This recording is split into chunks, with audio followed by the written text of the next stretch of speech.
Ciertamente, a esta hora de la mañana estamos en contacto periodístico con Vilma Salgado. Ella es economista de profesión y pues quisiéramos de usted un análisis de los nuevos anuncios que ha hecho el gobierno nacional. Le escuchábamos al mismísimo presidente, Lenín Moreno, decir que quienes criticaban que la actuación del gobierno nacional en, en torno al pagar la deuda externa, como 340 millones de dólares el mes de marzo, ahora nos dan la razón porque eso nos ha abierto las puertas para que el Fondo Monetario Internacional nos preste plata. Doctora Vilma Salgado, ¿cómo interpretar estas expresiones del presidente de la República y su equipo de gobierno que fincan esperanzas en el Fondo Monetario Internacional para salir de la crisis? Doctora Vilma Salgado, yo le agradezco por su atención y por merecernos su atención en esta mañana. Buenos días. Buenos días, muchísimas gracias a usted por la invitación a participar en el programa y agradeciendo también a todos los radioescuchas. El gobierno miente cuando dice que pagar la deuda en plena pandemia, en marzo, cuando en Guayaquil la población estaba muriendo en las calles y murieron muchos médicos, dentro de ellos sobre todo personal de salud, porque el gobierno no les entregó los elementos mínimos de bioseguridad para la protección de su vida. Que en ese momento el gobierno haya pagado deuda e incluso pagado en forma anticipada, porque hay unos bonos que no vencían en marzo del 2020, sino que vencían en el 2021 y en el 2022. Pero el ministro, entiendo que con el acuerdo del presidente de la República, pues pagó en forma anticipada esos bonos y lo hizo al 100% del valor nominal. A ver, aquí quisiera explicar primero de qué se trata estos bonos, estos papeles. Cuando los gobiernos buscan financiarse en los mercados internacionales, pueden recurrir a organismos multilaterales, ¿no es cierto?, como son Fondo Monetario, Banco Mundial, Banco Interamericano de Desarrollo, Corporación Andina de Fomento, entre otros. Pueden ir también a los gobiernos, entonces ahí viene el gobierno de China y otros gobiernos que también financian deuda. O pueden ir en los mercados financieros, colocar bonos, es decir, vender papeles de deuda, que son comprados por particulares en esos mercados. Estos mercados funcionan de acuerdo con la oferta y la demanda. Entonces, en marzo, recordemos que la Asamblea Nacional instó al gobierno a no pagar deuda para atender las necesidades de salud. En ese momento, entonces, la cotización de estos papeles cayó al 20% del valor nominal. Eso quiere decir que por cada 100 de valor nominal, el valor que consta en el papel, solamente había compradores que decían yo lo máximo que pago es 20. Pero entonces, en ese momento, el gobierno salió a decir que sí iba a cumplir con el pago de esa deuda, los papeles subieron, pero cuando el gobierno pagó el 100% del valor nominal, y no fueron 340 y pico de millones a los que se refiere el ministro, sino más de 1.200 millones de dólares que han sido utilizados en ese momento de absoluta necesidad para atención en salud de la población afectada por la pandemia, en que el gobierno saca estos recursos y compra al 100% del valor nominal. Es decir, no toma en cuenta el precio que se encontraba en el mercado. Es decir, para poner un ejemplo, es como si nosotros salimos a comprar, digamos, arroz. Y en el mercado del arroz se está vendiendo, por poner un dato, a $20 el quintal. Y nosotros compramos a $100 el quintal. ¿Qué estamos haciendo? Estamos favoreciendo a los tenedores de papeles. Les estamos dando una ganga. Es decir, ¿quiénes son estos tenedores? Eso es lo que todavía no tenemos la explicación, porque hay quienes compraron cuando los papeles estaban muy bajos y tenemos que algún día saber quiénes fueron estos compradores, que luego vendieron en poco tiempo, multiplicaron hasta por 5 su inversión, porque el gobierno salió y no tomó en cuenta el precio que tenían, el valor de esos papeles en el mercado, sino que les reconoció el valor nominal del 100%. Entonces aquí hay un hecho, en primer lugar, cuestionable completamente desde el punto de vista humanitario y de cumplimiento, digamos, lo que el gobierno debía hacer es primero cumplir con los derechos humanos, con la atención a la salud de la población. El gobierno ha suscrito convenios internacionales en los que se compromete, en el marco de las Naciones Unidas, a atender primero las necesidades de la población antes que las de la deuda. Pero en plena pandemia, cuando el mundo entero estaba atendiendo primero la pandemia y cuando el nombre de Guayaquil se hizo famoso a nivel mundial por la tragedia que vivió su población por la pandemia, en ese momento el gobierno del Ecuador ha preferido pagar en forma anticipada cuando no vencían unos papeles, cuando no estaba obligado a hacerlo, a pagar al valor nominal. Ajá. Es decir, les dio un completo beneficio a estos tenedores de papeles. Vea, doctora Vilma Salgada, yo quisiera consultarle este asunto poniéndole un ejemplo que de esto mismo leía en el año 2003, 2004, 2005 en el gobierno de Lucio Gutiérrez. Yo me acuerdo haber leído un artículo del economista Alberto Acosta en donde él decía que igualmente los papeles de la deuda bajaron hasta el 15% de su valor nominal, pero que el gobierno, el momento en que el presidente Lucio Gutiérrez dijo que el SOTE, que el OCP, que el oleoducto de crudos pesados iba a operar para el 70% de esos recursos de lo que transportaba el OCP iba a ser para el pago de la deuda externa, los papeles subieron al 100% de su valor, o sea, se equilibraron el valor nominal con el valor real. Entonces, yo digo, ¿no? Alguien debe utilizar esa información privilegiada para, en cierta medida, pues, doctora Vilma Salgada, beneficiarse en otra de las fórmulas de corrupción, pues, que vive en nuestro país, doctora Vilma Salgado, perdón. Sí, mire, efectivamente, señor periodista, se realizó una auditoría de la deuda pública en el año 2006-2007 aquí en el Ecuador, y en esa auditoría se mostró la forma trágica en la que había sido manejada la deuda, precisamente con estos papeles, con estos bonos, que incluso se conoce que hay tenedores locales de bonos. Incluso en el actual gobierno se dijo, en la prensa salió, se publicó, que un viceministro de Finanzas había tenido intereses en alguna de las empresas, porque estas compras hacen a través de empresas, que por lo general son constituidas en los paraísos fiscales, pero el viceministro salió a decir que había vendido esos papeles. Pero eso muestra que sí tenía algún nexo. Y desde luego, cuando fui gerente de la AGD, yo denuncié que el Banco del Progreso, por ejemplo, había comprado bonos en el mercado que además habían sido reportados desaparecidos y que nadie investigó, ¿no? Eran comprados esos bonos con el dinero de los depositantes. Y como todo lo que sucedió en esa crisis quedó en el olvido, todos esos delitos que cometieron los banqueros, pues simplemente se archivaron y ya no se continuó con las investigaciones. Pero se tuvo conocimiento en esa auditoría que la mayoría de tenedores de papeles de estos bonos son ecuatorianos, son gente que está dentro del país y que lamentablemente obtiene ese beneficio en base a veces incluso muy cercanos o muchos ministros de finanzas que son tenedores de estos bonos y que en consecuencia actúan como juez y parte y se benefician a costa del dolor. En este caso, sobre todo, pues en plena pandemia, había quienes estaban haciendo negociados con los papeles de la deuda, con estos bonos comprados por el gobierno en los mercados. Ajá. Esto, obviamente, ¿qué dice?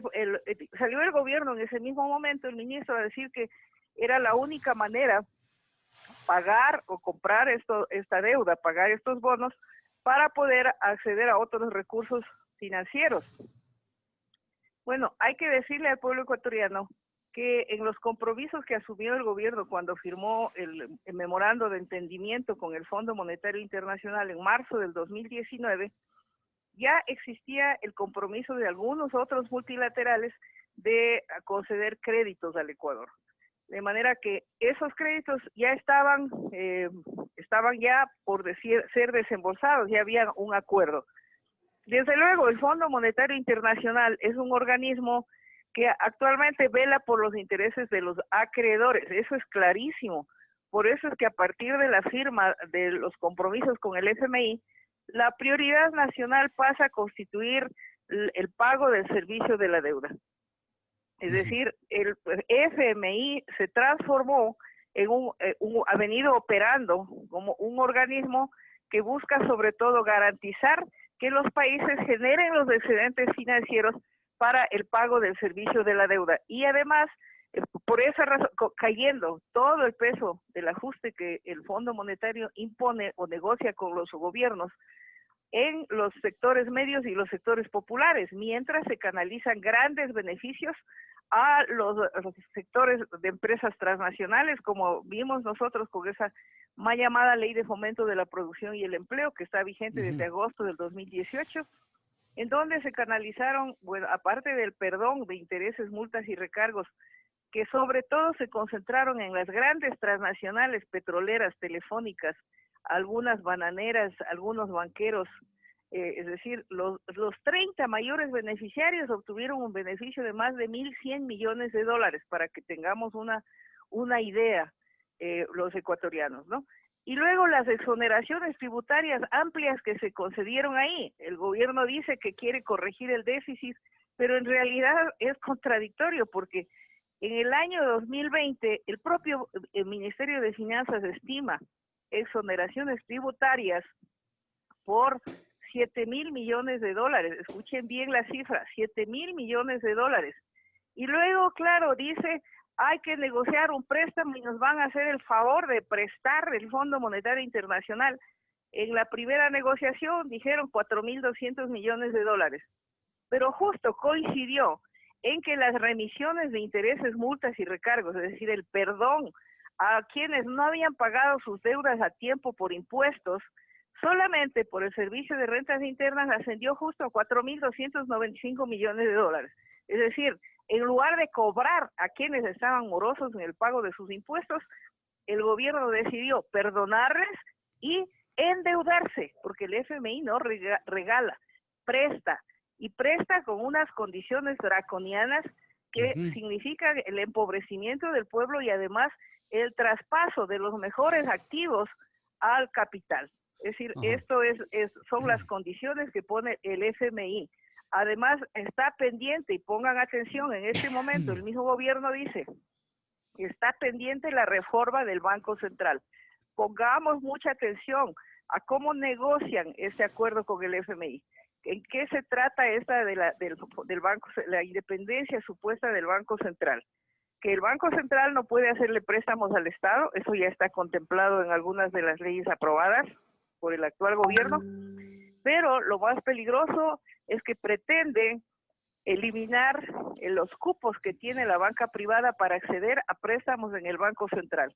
Quieren eliminar todo tipo de regulación y control por parte de la Superintendencia de Bancos, eliminar la obligación que tienen actualmente los exportadores de repatriar los recursos resultado de las exportaciones, de traerlos al país, eliminar los requisitos que tienen que cumplir el sistema financiero de recursos que tienen que mantener dentro del país.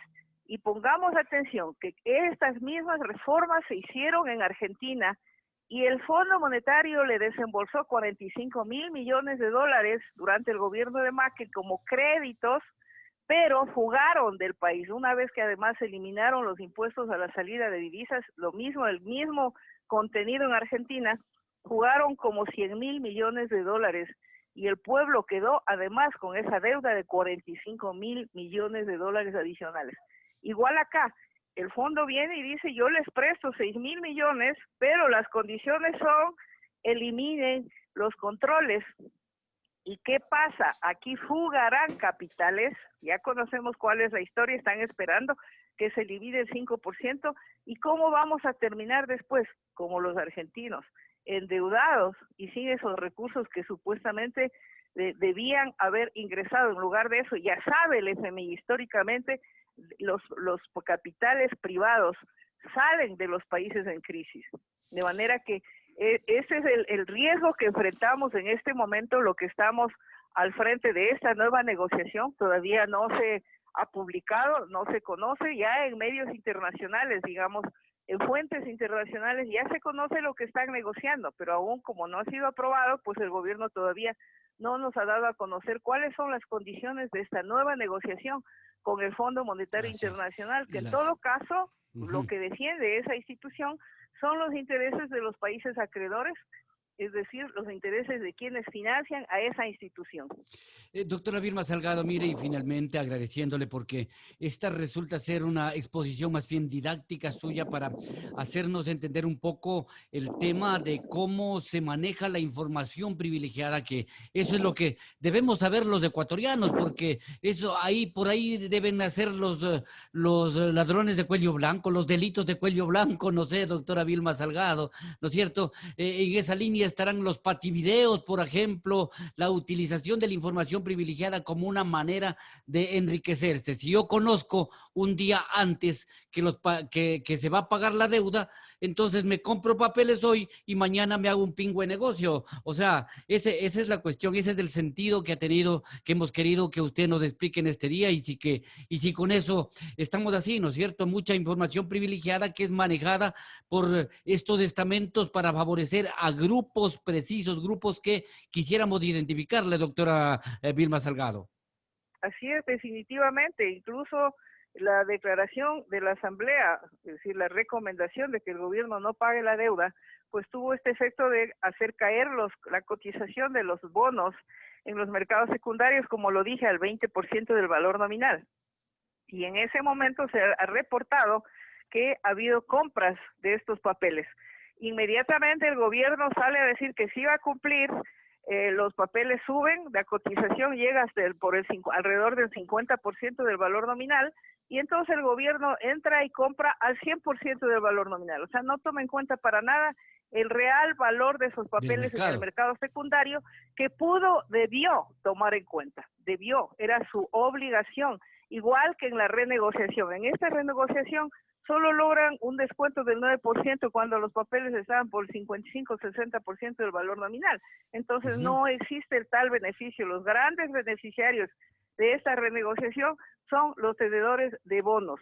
Aquí hay que, insisto, que pedirle conocer, algún día se conocerá quiénes fueron estos tenedores privilegiados, que ya conocemos en el pasado, son por lo general banqueros, grandes empresarios que tienen esa cantidad de recursos como para comprar estos papeles en los mercados financieros. Y desde luego, por esa razón, es que tenemos aquí que hay analistas que no toman en cuenta el dolor que causó este pago anticipado, esta compra anticipada de estos papeles, el dolor que causó y la tragedia que vivió la población, sino que simplemente defienden los intereses de los tenedores de papeles, porque seguramente trabajan para ellos, son cercanos al sistema financiero, cercanos al capital financiero, y defienden entonces los intereses de quienes les contratan.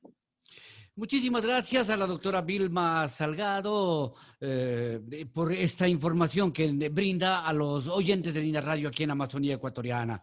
Hasta una nueva oportunidad, doctora Vilma Salgado. Muy gentil, muchas gracias a usted. Buenos días. Buenos días también a la doctora Vilma Salgado, a quien agradecemos ciertamente por esta que viene a ser una entrevista más bien didáctica en torno a lo que estamos sometidos. Vea, a propósito del endeudamiento que nos pintan como la panacea, que nos pintan como la salvación para el Ecuador. Y ningún tratamiento con el Fondo Monetario Internacional será pues así de beneficioso para los ecuatorianos, especialmente para los sectores de ingresos medios y bajos.